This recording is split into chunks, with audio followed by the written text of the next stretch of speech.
All right. Hi, everyone. This is SM4J high-speed transmission techniques session. My name is Katya Strukova. I work at MIT Lincoln Laboratory, and I'll be your presider for the session. We have 6 exciting talks, 2 invited, 4 contributed. One of them will be delivered in person, which is the first talk, and 5 will be delivered virtually. Without further ado, our first talk is on error probability of mode vector modulation, optically preamplified direct detection receivers, and it will be given by John Rudas from Montana State University. Welcome.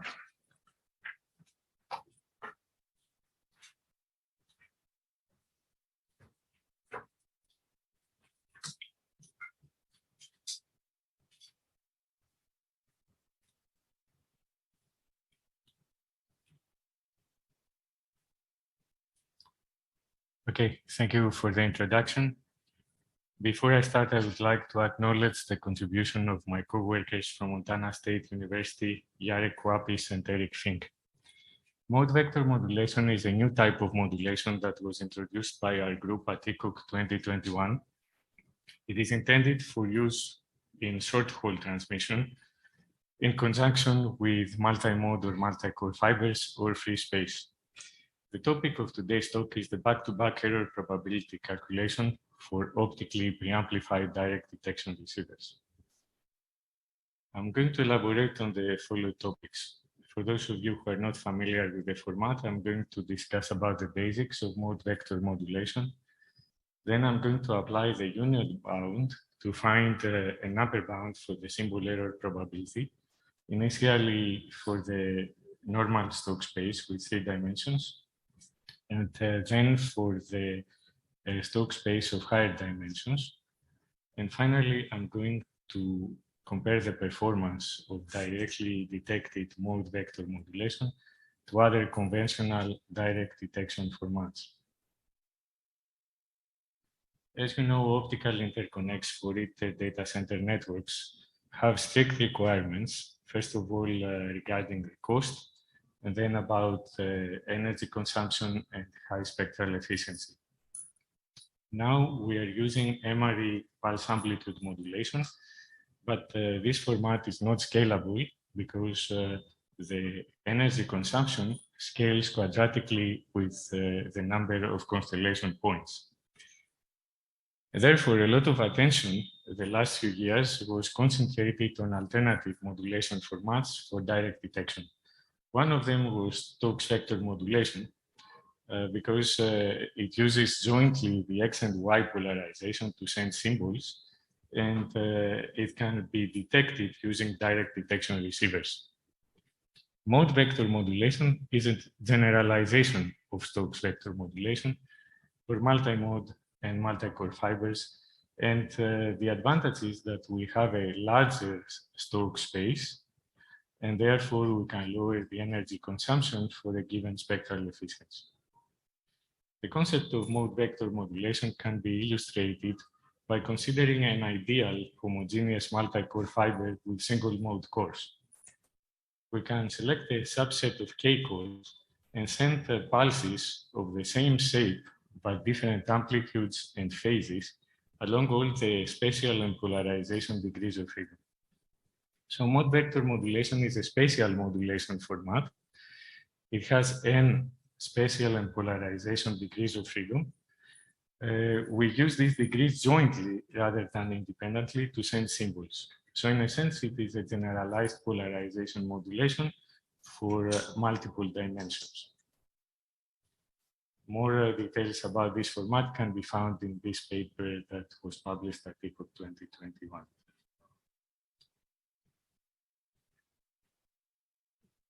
Here are 2 different symbols that are sent over a 4-core multi-core fiber with single mode cores. So different symbols correspond to different illuminations, or you can say that different symbols correspond to different states of polarization transmitted over each core.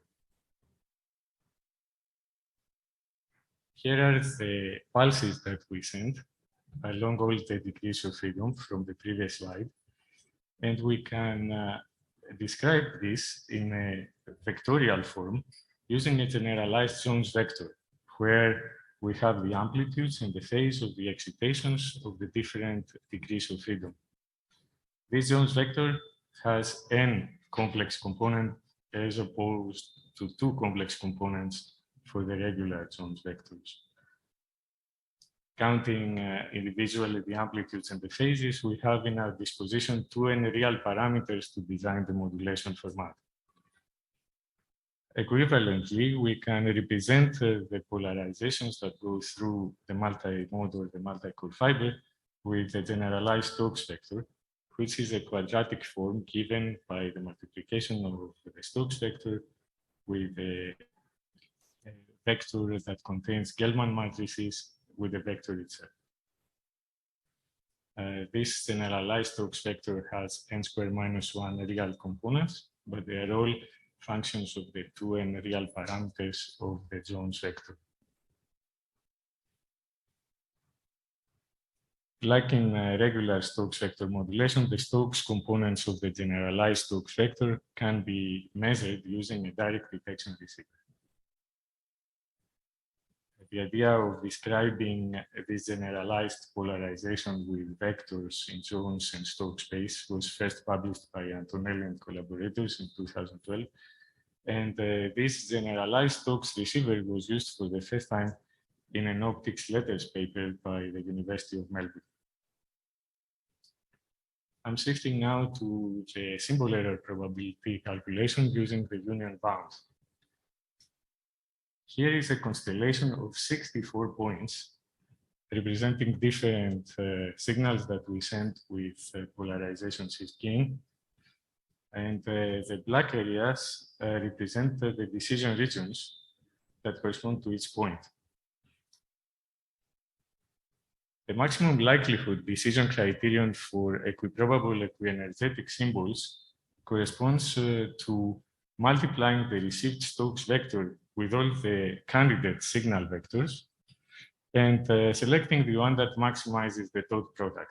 In other words, a Stokes receiver is just a correlation receiver. Now, the average symbol error probability comes out of this double sum, which contains the probability of making an error in the decision region. Let's say we select the decision region dm prime, although we send the mth symbol. Due to the irregular boundaries of the Voronoi cells on the Poincaré sphere, the calculation of the error probability is pretty complicated, but several attempts for the 3D Stokes space have been made during the early 90s and more recently by Kikuchi at Optics Express 2020. When we go to the n-dimensional Stokes space, the calculation of the error probability accurately is almost an impossible task. Therefore, we are going to use the union bound. I'm going to illustrate the union bound for the 3D Stokes space. So let's assume you send the Stokes vector Sm, but you receive the Stokes vector R due to the amplified spontaneous emission noise. Here I represent the correct decision region by this hemisphere that is shown in blue, and the wrong decision region by the hemisphere that is shown in yellow. So we approximate the boundaries of the decision region between two symbols, Sm and Sm prime, with a plane that cuts the Poincaré sphere in half. Of course, this is a gross approximation of the true boundaries of the decision regions, and we will make an error. Therefore, this is an overestimation of the error probability. And we hope that this upper bound that we will find will be tight enough, at least in high signal to noise ratios. So the analytical calculation now is simplified because we have simply to calculate the probability of finding R inside the yellow hemisphere. We call this pairwise symbol error probability. And it turns out that because ASE noise is Gaussian initially, after the quadratic transform to calculate the Stokes vector, we have a non-central chi-square distribution with non-centrality parameters that depend on the components of the original Jones vector. Now, going into higher dimensions, the calculation becomes pretty complicated, but it can be generalized, and we can find a closed form for the pairwise error probability that is shown in the box. Now, here, you see the generalized Markov function of first order, the Bessel, the modified Bessel of zeroth order, and inside the arguments we have the signal to noise ratio, and we have the product of either the Jones vectors or the product of Stokes vectors inside the complicated function.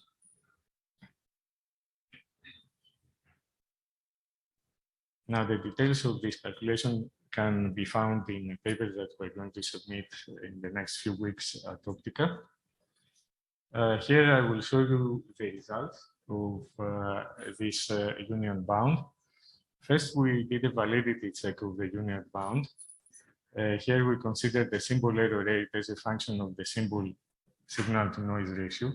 In red, we see the results of Monte Carlo simulation, and in blue, we see the results of the analytical calculation.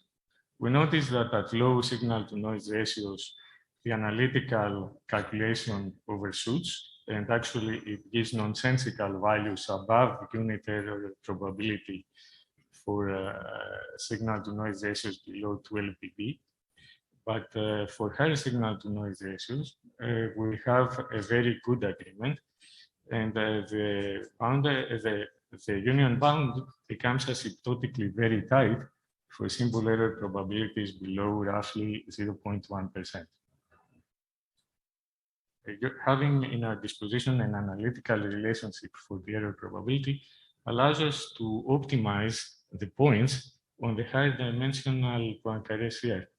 So here you see projections of the optimized constellations with 16 and 256 points when we have 4 spatial and polarization degrees of freedom in our disposition. So we have a 2-core, a multi-core fiber with single mode cores. More about constellation optimization, you can find at this recent publication by our group at IEEE Photonics Conference 2021. Here I will show you some performance comparison between optimized constellations when we have at our disposition 4 degrees of freedom and 8 degrees of freedom, and we look at constellation cardinalities of 64 and 256. We notice that for a given error probability, the energy consumption decreases with the number of spatial degrees of freedom and increases with the constellation cardinality. Finally, we compare the mode vector modulation performance for the same spectral efficiency against traditional direct detection modulation formats. In blue, you see a flavor of mode vector modulation with 16 degrees of freedom and 256 constellation points. And we compare it against the differential phase shift gain, intensity modulation with a polarizer at the receiver that allows to pass only the noise that is fully aligned with the detected signal, and finally binary Stokes vector modulation. We notice that at the bit error probability of 10 to minus 9, MVM outperforms the other formats by 4 to 7 dBs. So in conclusion, our group recently proposed a mode vector modulation, which is a new modulation format for short-haul communications using multiple spatial degrees of freedom.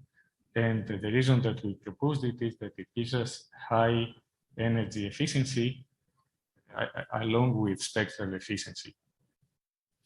In this talk, we derived an analytical tight upper bound for the error probability of optically preamplified direct detection receivers by applying the formalism of the union bound on the generalized Poincaré sphere. We showed that mode vector modulation has higher sensitivity than conventional direct detection modulations. For instance, we have seen that we can gain 4 to 7 dBs for 16 degrees of freedom, which corresponds to an 8-core multi-core fiber with single mode cores. This was a back-to-back probability calculation. Our group intends to study the impact of fiber transmission effects on the MVM performance in the future. Before I finish my talk, I would like to mention that my group recently received a generous award from the Air Force Research Lab to work on multi-core fiber networks that combine both classical and quantum signals. You can find more by looking into the link that I list here. And I would like to mention to the students in the audience, if there are students who are interested in working in this project, please contact me directly. With that, I would like to thank you for your attention, and I'm open for questions.